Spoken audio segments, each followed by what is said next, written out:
Hey there! So today we have another review. This is a beer from Fatheads.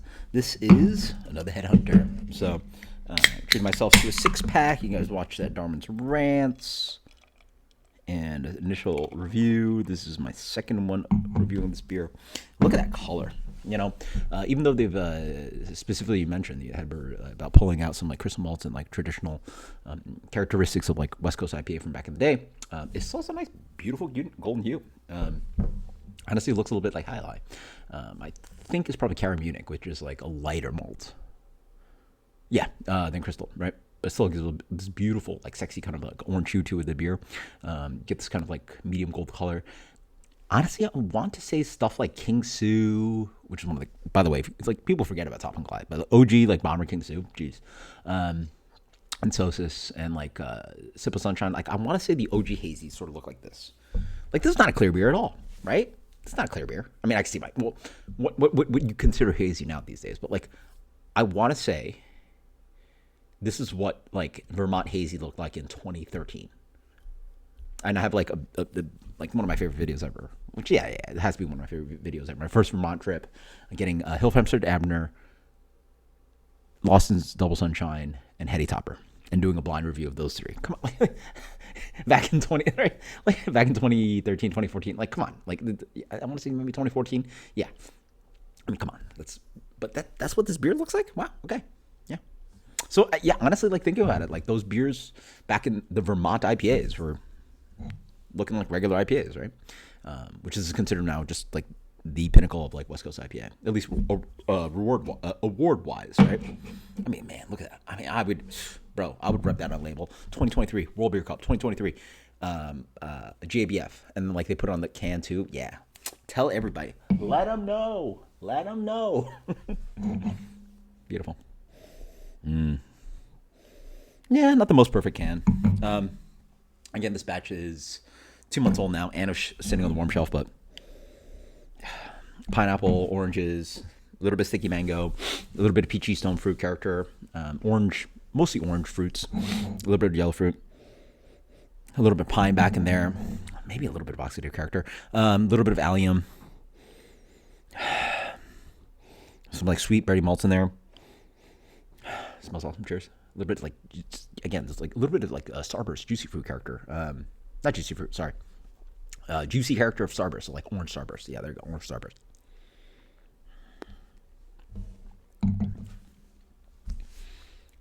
Yeah.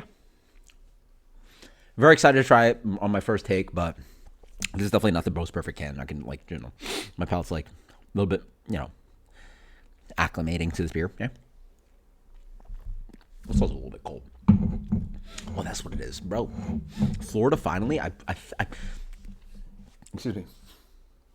I believe we're hitting under 32 degrees today, like freezing, which is like impossible. It's like literally like they'll get like, oh, it's freeze warning. And it's like 40 degrees. I'm like, it's like what is freezing at 40 degrees? Like science is science. Like nothing actually freezes. Like it's just gonna get very, very cold. Oh no, sorry, not very. It's just gonna get cold. This is interesting. So, but yeah, I think we're actually hitting freezing temperatures, which someone told me. I was like, I don't believe you, because like they literally say again freezing temperatures, and I'll look at my app and I'll say like 34 degrees. I'm like if it can't hit 32, nothing's. The word freeze literally has to involve actual Florida. So it is a little cold. So I will say that. Sorry for the rant. Yeah, pretty good. Creamy mouthfeel up front. Peaches, oranges, a little bit of sticky mango character, a little bit of candy pineapple, and more pineapple than mango. And then it gets a little bit like piney, sprucey, a little bit allium-y, like a. Not super danky. This is a Simcoe reliant beer, but it's that beautiful kind of like tropical Simcoe. So yeah, good on Headhunter, and sorry Fatheads for picking out a beautiful lot. Excuse me, a little bit of allergies, and then boy, this beer's super drinkable. Nice bitterness. Shoot. So you know what? I was so excited to try this beer, and Honestly, that's the other thing. This is why we review beers. My rectal nasal probably is not super proper right now. Got a little bit of allergy thing going on, so I'm probably not sensing as much of the complexity that I really enjoyed when I enjoyed. Right, this is my re-review. The first one, I really liked it, even though it's 2 months old, and I could sort of have a little bit of a hint of that. But now it's not as strong and have oomph as much behind it for me, and also it's just a little bit chill. Yeah. I literally just pulled it out of the fridge, so.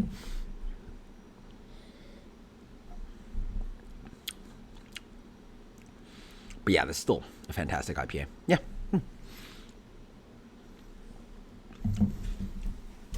Honestly, crazy enough, this is why we review beers. I want to say, no, sorry. I would for sure guess. Excuse me. Jeez. Wow. Okay. The allergies hit it. I would guess that this beer was a different batch than one I reviewed a few days ago, right? This is a re-review of that beer. Wow. Yeah. This is what happens when you're retronasal and not completely, like when you're, I'm not, yeah, I'm past sickness, so I'm happy about that, but I just picked up a little bit of a sneeze, a little bit of stuff. And like when you're not all the way clear and all the way there, your palate definitely changes and shifts. And also like expectations, excitement too. So I can't say it's all objective. Like some of it's maybe subjective. The fact that like I haven't had a headhunter in quite a while. When I first reviewed this beer, that's my second time reviewing the beer. And right, like these things, like everybody's human. We're not perfect. And despite trying to be objective as possible all the time, subjectivity is going to hit. Like your brain is just going to right? Trick you into things. And I try to be objective as possible. I try to think about things. But this is the reason why you do these things, right? To realize your weaknesses and that you're only human. Like you're not a robot that can sense chemical compounds and describe descriptors and just keep going. Like you're gonna have off days, on days. You're gonna have beers that don't taste as good when even the same after maybe your second beer doesn't taste as good as the first one, and then your third beer doesn't taste as good as the first one, or vice versa, right? Like reverse it around, and maybe the next day it tastes better, and the first time you didn't like it, right? So this is kind of like evaluation process, and thinking about it really makes you a stronger taster. That's the goal, right? Being a stronger taster, being better, doing a better job at these videos for you guys and for myself. Self-improvement of my palate is always the goal, right? Still very good beer. Honestly, not that impressed. Well, it's obviously still amazing, but not as good as the first time my first review of this beer. So, it's really good though. That beer is a 97. Okay, I give it 100, but that's a 97 right there. Really good, but I don't know. I just feel it's so bitter though. Wow. This is more in line with the Heady Topper and Focal Banger that I reviewed. So it's even better than that. Okay, so then 98.